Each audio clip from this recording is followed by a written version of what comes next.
Good morning, students. This is Mr. Allen. We are going to be reading a book for you this morning.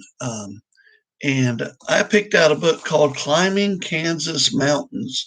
Reason I picked this out was because Kansas does not have much in the way of mountains. They're a very flat state. That's where a lot of our product like wheat and corn and things like that come from. So I thought it was an interesting book to read about called Climbing Kansas Mountains by George Shannon and illustrated by Thomas Allen. And so I want us to begin reading. He wrote this book. By the way, there's the book. So I'll give you some idea what the front cover looks like. And he wrote this book to his father, David Shannon, who took him climbing in Isama Noguchi, who helped me learn to see. So, so he wrote this book for his father. That's kind of cool, isn't it? All right. Once in a summer, on a Sunday afternoon, when there was nothing to do but wish for a quarter for the swimming pool, my father said, "Sam, Tom, you and I went to climb a Kansas mountain." "Sure," I said, "and watch pigs fly," like he always did when nothing made sense. He knew Kansas didn't have any mountains. He'd helped me make a flour dough map that barely had any bump. So this is a picture of him talking to his father. "Maybe, maybe not," he said as he gave my mom a wink. "It's up to you." Either way, it was better than staying at home, so I ran outside, hopped in the car, just me, no brothers in the big front seat. When I asked, didn't he remember how my map was flat, my father just smiled and said, "You'll see, you'll see." But all I saw was the same old thing, house after house and the tiny park, Uncle Roy's cafe, and the grocery store. Not much going on in the town he was in, I guess. We passed the school with its broken slide, then the old yellow house where I learned to walk, all the way through town on one straight street. Everything in the distance always wrinkled from the heat. If you've never been to Kansas, that's the way it is. Here's kind of a picture of it right here. All right, so it's kind of straight and flat. That's the description of Kansas. Block after block, then over the tracks at the edge of town to the grain elevators where my father worked, moving shovel after shovel of wheat all day long. When my father stopped the car and began to grin, he got his "got you" grin. I suddenly knew and began to grin too. These are the mountains you were talking about. Elevator mountains filled with wheat. Check this out. This is what he's talking about. That great big building that's an elevator drain. So that's pretty cool.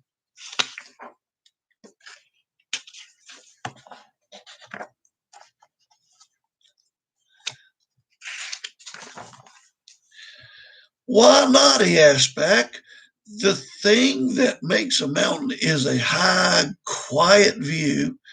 Are you ready?" "Ready," I said. Inside, as we climbed, my father told me of the times he climbed before, like the day I was born. Step, step, over step, up as high as 8 houses stacked like blocks. When we got to the top, we didn't say a word. He could talk anywhere but couldn't see all this any place but here. Everyone I knew, every garden, every house was way down below.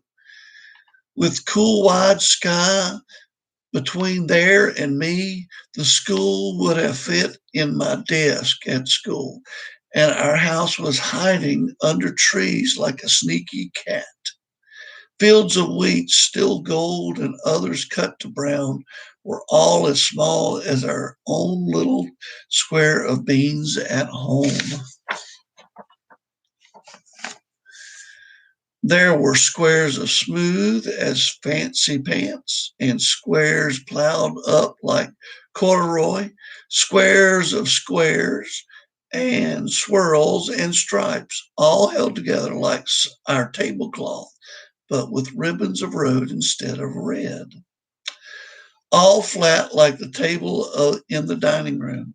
A table grown so big it has no edge. A table so big the trees in town are its green centerpiece. A table so big it has a mountain of wheat for a giant to eat. A table so big, I'll show you what he's looking at. He's looking at the town and everything below it. It's kind of cool, huh? A town so big. Oh, another picture. Let's put that picture up here too. See all those different kind of fields out there? You have to kind of go up a plane in order to see those, or go up onto a mountain to see them. Ready, my father said. Nearly supper time. Ready, I said, trying not to grin. To drive across the table and through the centerpiece. Do what? He said. Then he said, got me, as he grinned a giant grin.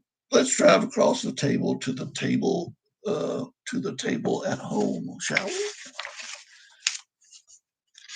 That's a picture of them driving home. Picture of them driving home. Right. Ever since then, where my father says, how about a drive across the table to the mountains and back? I'm the only one who knows what he really means. Sharing time together, just me, no brothers in the big front seat. That is pretty cool, huh?